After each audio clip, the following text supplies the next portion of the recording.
লখিমপুৰ, ধেমাজি, ডিব্ৰুগড় তিনিখন জিলা বানত কি অৱস্থা হৈছে সকলোৱে গম পাই আছে, কিন্তু চৰকাৰে গম নাপায়।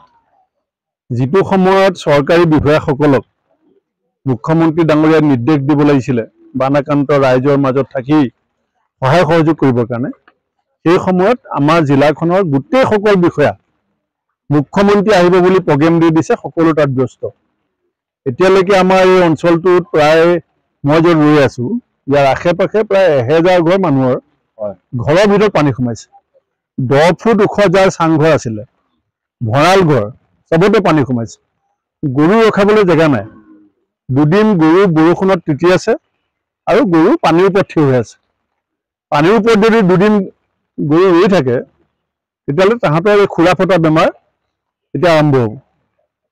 সাধাৰণ খেতিয়কৰ যিটো অৱস্থা হৈছে, মই আশা কৰিম যে চৰকাৰে এই সময়ত বানাক্ৰান্ত লখিমপুৰত পিকনিকৰ প্ৰগ্ৰেম পতা বাদ দি বিষয়াসকলক নিৰ্দেশ দিব লাগে যাতে ৰাইজৰ মাজত আহি ৰিলিফৰ কথা হওক, পশু খাদ্যৰ কথা হওক বা অন্যান্য যিখিনি বানাক্ৰান্ত ৰাইজৰ মাজত চৰকাৰে কৰিবলগীয়া কাম, সেই কামখিনিত চৰকাৰে জোৰ দিয়ক। কাৰণ এতিয়া মানুহ বাৰু দুদিন তিনিদিন চলিব, যোগাৰ আছে, কিন্তু ইয়াততো কোনো ভুচি ষ্টক কৰি নাৰাখে, পশু খাদ্য ষ্টক কৰি নাৰাখে, আৰু ক'তো এটুকুৰা মাটি ওলাই থকা নাই।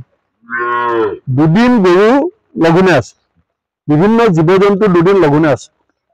গতিকে জীৱ জন্তুখিনি কিন্তু যদি আৰু এদিন বৰষুণ দিয়ে তেতিয়াহ'লে কি অৱস্থা হ'ব, এইখিনি চৰকাৰে সময় থাকোঁতে উপলব্ধি কৰিলে ভাল হ'ব। নামনি সৰু জলবিদ্যুৎ প্ৰকল্পৰ কাৰণে আচলতে এই পানীটো হৈছে, যিহেতু পুৱা আগত তেওঁলোকে যিটো অধিক পানী খুলি দিয়াৰ কাৰণে হৈছে, প্ৰকল্পক লৈ ডাঙৰ চৰ্চা হয়। এইটোতো আমি বহুত বছৰৰ পৰা কৈ আহিছোঁ। বিজেপিয়ে গেৰুকা মুখত গৈ পেলাই কৈছিলে যে তেওঁলোকৰ চৰকাৰ আহিলে নামনি সোৱণশিৰি বান্ধটো ভাঙি দিব। আমিতো ভাঙি দিব লাগে বুলি কোৱা নাই, কিন্তু সোৱণশিৰি নদীখনৰ দাঁতি কাষৰীয়া এইটো অঞ্চল। যেতিয়া সোৱণশিৰিত হঠাৎ জলপৃষ্ঠ বাঢ়ি যায়, তাৰ সমানুপাতিকভাৱে এই অঞ্চলৰ ৰাইজ ডুবি যায়। এইটো আৰু শুনি পেলাই মই আচৰিত পাইছোঁ, আপোনালোকে নিজে এনকুৱাৰী কৰিলে ভাল হ'ব, যে পাবি গাঁও, টেমেৰা, চকিয়াল হৈ এটা মথাউৰি, নুনিবাৰী হৈ এটা মথাউৰি চেংচন হৈছিলে। সেই মথাউৰি পইচাও আহিলে বুলি ওলালে, কিন্তু ৰাইজে কৈছে আমি মথাউৰি দেখা নাই। কিন্তু মথাউৰি চেংচন হোৱা বুলি পেলাই ৰাইজক জনাইছে বুলি ৰাইজে কৈছে। মই আশা কৰিম যে জিলা প্ৰশাসনে এই কথাটো খবৰ লওক।